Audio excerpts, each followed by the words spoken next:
Hello everyone, welcome to my channel smart English DB.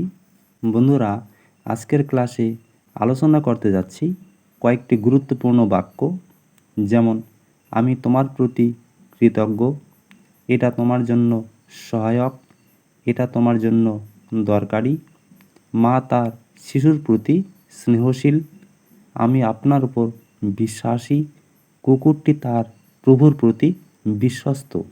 এই ধরনের বাক্য ইংরেজিতে কিভাবে বলবেন? How to say in English? আমি তোমার প্রতি কৃতজ্ঞ, তাহলে ইংরেজিতে হবে I am grateful to you. Grateful একটা অ্যাডজেক্টিভ, কৃতজ্ঞ। I am grateful to you, আমি তোমার প্রতি কৃতজ্ঞ।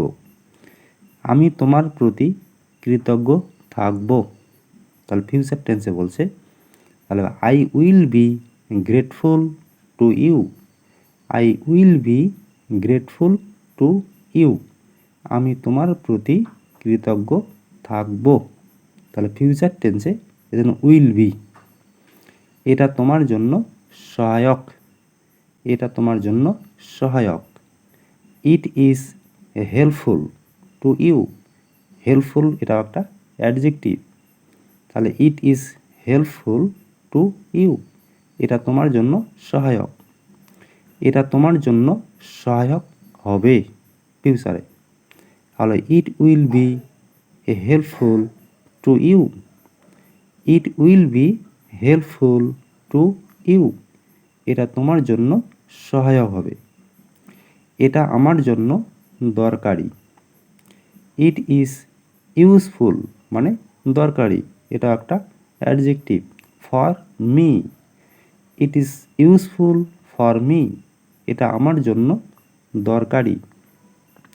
মা তার শিশুর প্রতি স্নেহশীল।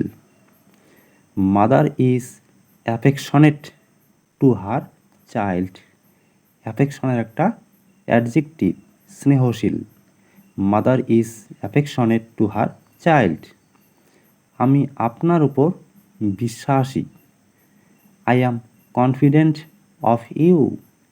কনফিডেন্ট এটা একটা অ্যাডজেক্টিভ, তারপর অ্যাপ্রোপ্রিয়েট প্রিপোজিশন অফ বসে। I am confident of you. কুকুরটি তার প্রভুর প্রতি বিশ্বস্ত। The dog is faithful to its master. Faithful একটা অ্যাডজেক্টিভ, হলো বিশ্বস্ত। The dog is faithful to its master. লোকটি এই কাজে অভ্যস্ত। The man is accustomed to this work. Accustomed অভ্যস্ত একটা অ্যাডজেক্টিভ, অথবা এভাবে বলতে পারো the man is used to this work. এই ফ্রেজটাও ব্যবহার করা যায়, ইউজড টু।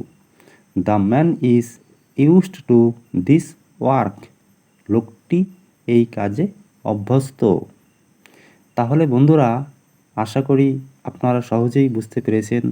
আর ভিডিওটি যদি ভালো লেগে থাকে তাহলে লাইক, শেয়ার, কমেন্ট এবং চ্যানেলে নতুন হলে সাবস্ক্রাইব করুন। Thanks for watching.